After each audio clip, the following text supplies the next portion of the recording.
Chers amis téléspectateurs de 20 News TV, bonsoir. Nous recevons aujourd'hui sur notre plateau, dans le cadre de notre émission L'invité du jour, M. Marcel Achot.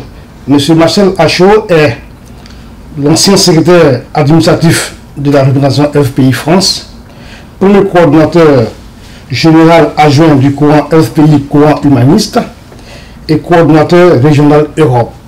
M. Marcel Achot, bonsoir. Bonsoir monsieur. Comment est-ce que vous allez? Oui, je vais bien. D'accord. Vous avez créé un courant au sein du FPI dénommé FPI courant humanitaire. Pouvez-vous nous rappeler un peu les raisons de cette création? Est-ce que la création de ce courant n'est pas un motif pour tuer un peu le FPI? Merci. D'abord, il faut noter que le courant humaniste tire même son licence des dispositions 3 et 5 des statuts réglementaires du parti. Je parle de ces deux dispositions parce que la disposition 3 stipule que d'abord le FPI est un parti socialiste qui adhère au principe d'égalité et de justice. Et nous savons tous par définition que le socialisme c'est une doctrine dont l'idéologie obéit à la construction d'un monde partagé où il n'y a plus où tout est question de collectivité, où il n'y a plus de gestion de biens de propriété privée. Et nous avons constaté que durant les 10 années de gestion du FPI, les tenants de gestion du pouvoir, oui, les tenants ne sont pas fiés à cette logique, à cette doctrine, à cette ligne idéologique du parti, du FPI. Ils ont largement dévié. Aujourd'hui, la crise qu'on a connue, le FPI a également sa part de responsabilité dans la gestion étatique du pays. Donc, nous, en tant que militants du Front populaire ivoirien, le parti autorise les critiques même, parce que d'abord, il faut notifier que le parti est un parti démocratique d'abord.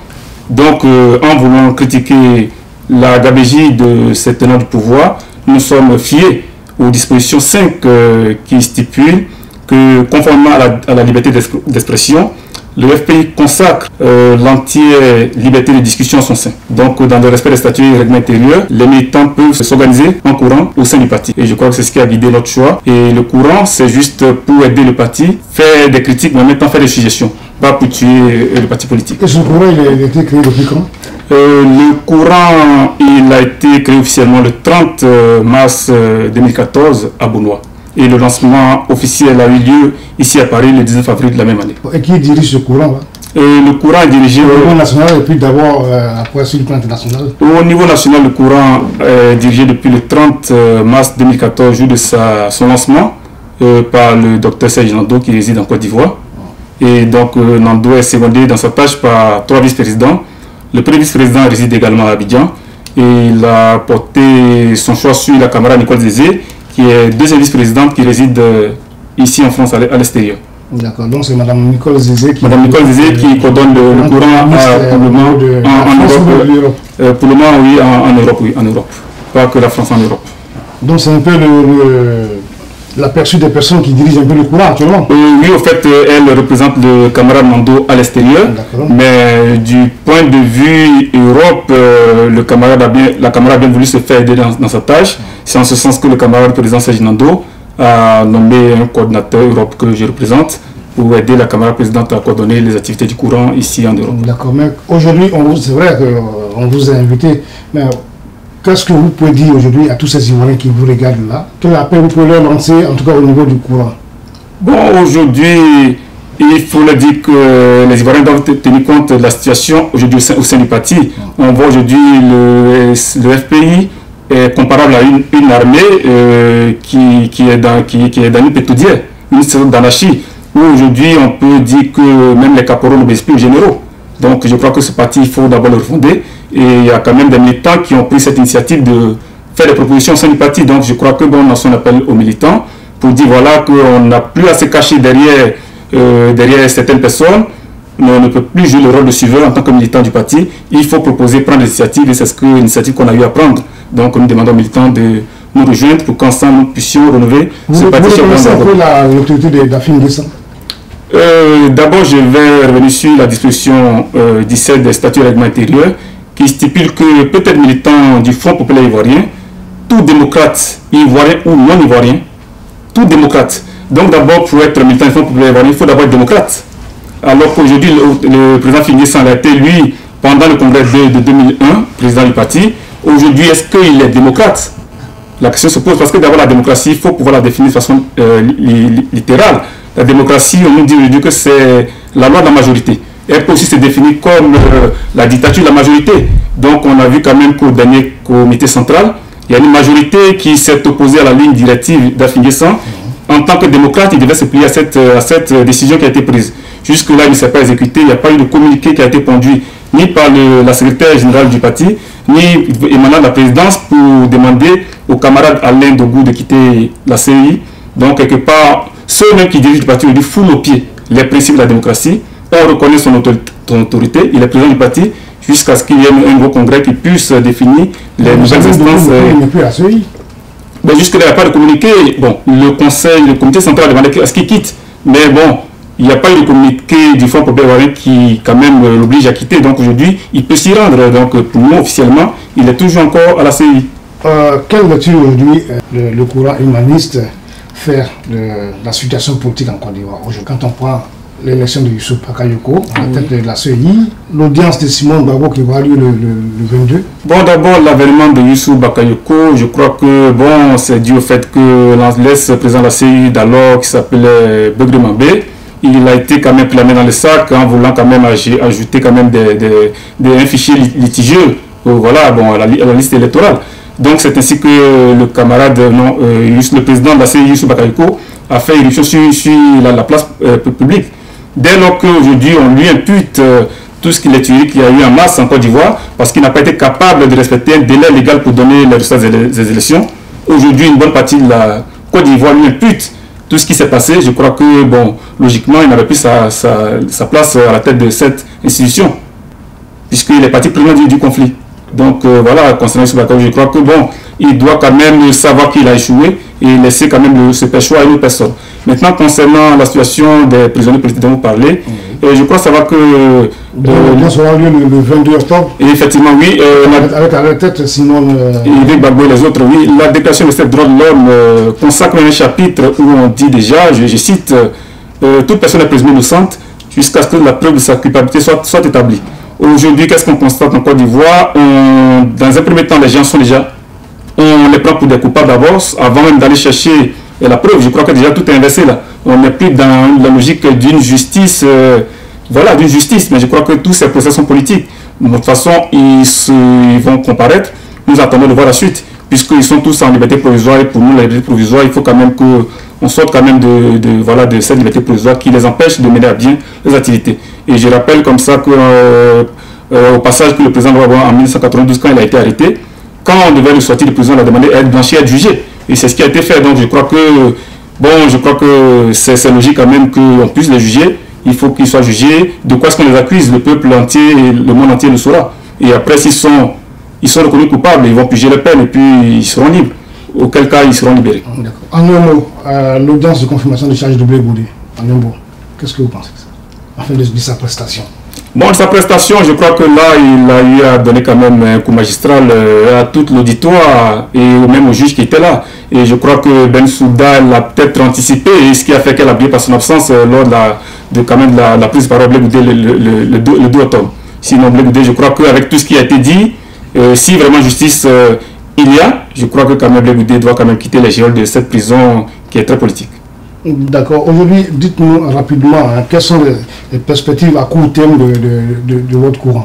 Les perspectives à court terme de notre courant, on sait aujourd'hui que le Congrès se profile à l'horizon. Puis en même temps, je voulais quand même dire que, juste citer un auteur contemporain qui dit « Le souverain est un feu.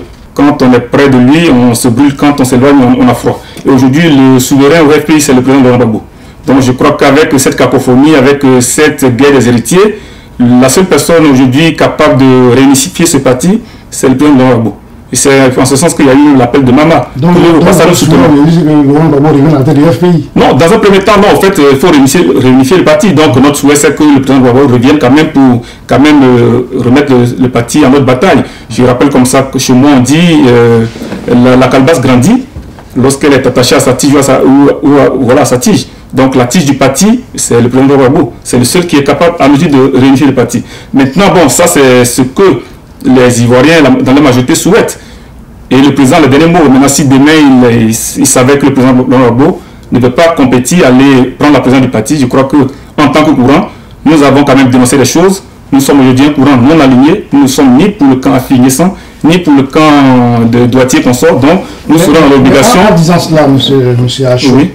Qu'est-ce que vous proposez vraiment parce qu'aujourd'hui, le président Ouattara prône la réconciliation en Côte d'Ivoire. Vous, quelle sera peut être votre contribution par rapport à cette réconciliation? Bon, aujourd'hui, c'est une réconciliation de façade. Voilà, mais nous ne voyons pas la face. La réconciliation, elle n'est pas vraiment, elle n'est pas physique. Donc, si vraiment il doit y avoir la réconciliation, je crois que, bon, d'abord, dans une crise, il faut faire asseoir les belligérants. Ils sont eux qui discutent. Aujourd'hui, quand on prend les camps, on parle du camp LMP, avec Gbagbo à sa tête, et le camp RHDP avec Ouattara, qui est aujourd'hui à la tête du pays. Donc il faudrait que ces deux belligérants s'asseyent et discutent. Et après, tous ceux qui sont les satellites suivront. Dès lors qu'il y a une des parties qui est encore dans cette prison politique, je crois que bon, la réconciliation quand même, elle est très mal partie. Hier, malheureusement, on a pu le décès de la maman du président Laurent Gbagbo. Voilà, qu'est-ce que le courant, en tout cas, quel est le sentiment d'abord de Marcel Achou en tant que FPI, et puis qu'est-ce que le courant dit? Avant de revenir sur cette nouvelle très triste, je voulais d'abord ici parler un peu pour répondre un peu à la question présidente, parler un peu de la caducité même des tests du parti. Quand aujourd'hui on prend le Parti socialiste français, quand on doit organiser un congrès national, il y a d'abord un conseil national qui est mis en place. Et dans ce conseil national, il y a, disons, les acteurs, en fait, les responsables de chaque courant de pensée qui sont déjà membres, ils sont partie intégrante de ce conseil national. Et après la constitution de ce conseil national, on demande au courant de présenter des listes avec les motions. Et c'est comme ça, la compétition est ouverte. Au FPI, je crois que bon, on parle seulement de l'article 5 de la création du courant, mais bon, il n'y a pas d'explication. Le courant aura un candidat? Le courant aura un candidat, oui, bien sûr. Tout à l'heure, je vous ai répondu, j'ai dit, dans un premier temps, on souhaite que le président Gbagbo soit celui qui soit à la tête du parti. Laurent Gbagbo, dans un premier temps. Maintenant, au cas où le président désistait, nous avons quand même critiqué des gabégies. Nous n'allons quand même pas critiquer pour encore laisser les mêmes faits se répéter. Donc, dans cette condition, nous serons amenés nous-mêmes d'aller défendre notre motion, voilà, au congrès du parti. Maintenant, pour revenir à cette affaire malheureuse, cette nouvelle malheureuse qui a vraiment endeuillé tout le pays, nous ne pouvons que présenter nos condoléances les plus sincères au président Gbagbo. Et nous savons quand même qu'avec cette affaire, il souffre dans sa chair. Chez moi, on dit que les larmes d'un homme tombent dans son ventre. Même s'il ne coule pas des larmes, mais ça tombe dans son ventre. Nous savons que c'est une situation très très pénible pour lui, pénible également pour la Côte d'Ivoire. Et bon, nous croyons que le Ouattara qui gouverne aujourd'hui, qui est à la tête de la Côte d'Ivoire, fera peut-être un geste humanitaire pour que le président Gbagbo puisse venir enterrer dignement sa mère. Et c'est ce que nous pouvons souhaiter souhaiter. Bon, M. Marcel Achou, pour terminer notre entretien, rapidement, quelles sont les personnes qui composent le FPI humaniste au niveau de l'Europe? Je vous l'ai dit tantôt, le président c'est Serge Nando, il réside à Abidjan. Oui. Donc le vice-président Serge Anoma également à Abidjan. Au niveau de l'extérieur, c'est la camarade Nicole Zé qui est deuxième vice-présidente chargée des actions sociales et de l'humanitaire. Donc c'est elle qui dirige l'extérieur. Le troisième vice-président, c'est le camarade Kouda Guigui. Okay. Donc le secrétaire général du courant, il est à Abidjan. Je suis son adjoint, son premier adjoint. Et le camarade Amori est trésorier. Et le camarade Claude Boli, il est coordinateur national chargé de la communication. Ça, c'est l'équipe voilà, qui est dans le bureau exécutif national. Et puis moi également, j'ai encore la coordination Europe également. Oui. Est-ce que vous avez des implantations au niveau des autres pays, ou en province, ou des autres pays, à part la France? Oui, on a commencé à faire le tour de l'Europe. Nous avons déjà été en Espagne, on a fait un tour en Espagne, nous sommes allés en Italie. Et nous comptons également aller en Angleterre, installer un peu des sections de base un peu partout, oui, pour répandre un peu l'ascension du courant humaniste. Et donc, c'est l'occasion également pour dire que nous préparons une conférence de presse dans les jours à venir pour situer un peu le public de Paris et même tous les Ivoiriens sur l'objectif du courant et puis sur l'orientation que nous comptons dans le courant au cours d'une conférence de presse. Votre dernier mot? Notre dernier mot, nous lançons un appel aux Ivoiriens et aux militants. Nous leur disons que dans tout parti démocratique, d'abord l'essence de la démocratie, c'est la critique, c'est les propositions, les suggestions. Donc il ne faudrait pas qu'ils aient peur du courant humaniste. Le courant est là pour faire des propositions. Le courant est là pour critiquer, proposer, pour que aujourd'hui le FPI reprenne sa marche en avant. En tout cas, merci beaucoup, M. Acho. Merci d'être venu sur le plateau de 20 News TV. Merci en tout cas.